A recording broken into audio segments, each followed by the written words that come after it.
ভগবান শ্রীকৃষ্ণ বলেন, মানুষের দুঃখের প্রধান কারণই হলো তার মোহ। যে যত বেশি মোহ করবে সে তত বেশি দুঃখ ভোগ করবে। পার্থিব সৌন্দর্য ও বস্তুগত মোহ সব থেকে বেশি ভয়ঙ্কর।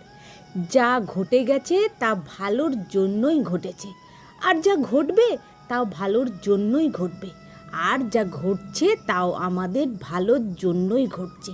ভগবান আমাদের সেটা দেন না যেটা আমাদের ভালো লাগে, ভগবান আমাদের সেটাই দেন যেটা আমাদের জন্য ভালো। এই পরম সত্য যিনি উপলব্ধি করতে পারেন তিনি মনুষ্যদের মধ্যে শ্রেষ্ঠ। সুখ দুঃখ মান অপমান লাভ ক্ষতি এই বিভিন্ন পরিস্থিতিতে তিনি অটল থাকতে পারেন। এই রকম ব্যক্তিকে ভগবদ্গীতায় স্থিতপ্রজ্ঞ বলা হয়। তাই ভগবান শ্রীকৃষ্ণ অর্জুনকে বলেছিলেন, তুমি স্থিতপ্রজ্ঞ হও। তোমার কি কিছু হারিয়েছে যে তুমি কাঁদছো? তুমি কি কিছু এনেছিলে যা তোমার হারিয়ে গেছে? তুমি কি কিছু সৃষ্টি করেছো তা নষ্ট হয়ে গেছে? না তো তুমি সাথে করে কিছু এনেছিলে, না তো তুমি সঙ্গে করে কিছু নিয়ে যেতে পারবে। তুমি এই পৃথিবীতে খালি হাতেই এসেছো, আর তোমাকে পৃথিবী ছেড়ে একদিন খালি হাতেই যেতে হবে।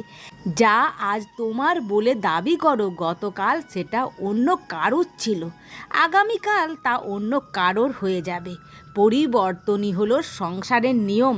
তুমি যেটা নিজের মনে করে মগ্ন হয়ে আছো, এই প্রসন্নতাই তোমার দুঃখের প্রধান কারণ হয়ে যাবে। মনে রেখো, কঠিন জাগতিক বস্তু তোমার নয়, সেটা বস্তু হোক বা ব্যক্তি, সেটা অনুভূতি হোক বা উপলব্ধি, যাকে তুমি মৃত্যু ভাবো সেটাই হলো আসল জীবন। জীবন তোমাকে এক মুহূর্তে কোটিপতি করে দিতে পারে, আবার এক মুহূর্তে নিঃস্ব করে দিতে পারে। তোমার আমার ছোট বড় আপন পর এইসব অনুভূতি মন থেকে মুছে দাও, তাহলে তুমি সবার আর সবাই তোমার হয়ে যাবে। এই শরীর তোমার নয়, তুমিও এই শরীরের নও। এই শরীর পৃথিবীর জল অগ্নি আকাশ এবং বায়ু দ্বারা সৃষ্ট। একদিন এগুলিতে তুমিও মিশে যাবে, কিন্তু আত্মা হলো স্থির। তাহলে তুমি কে? তুমি নিজেকে ভগবানের ওপর ছেড়ে দাও, তোমার জন্য এটাই সর্বোত্তম।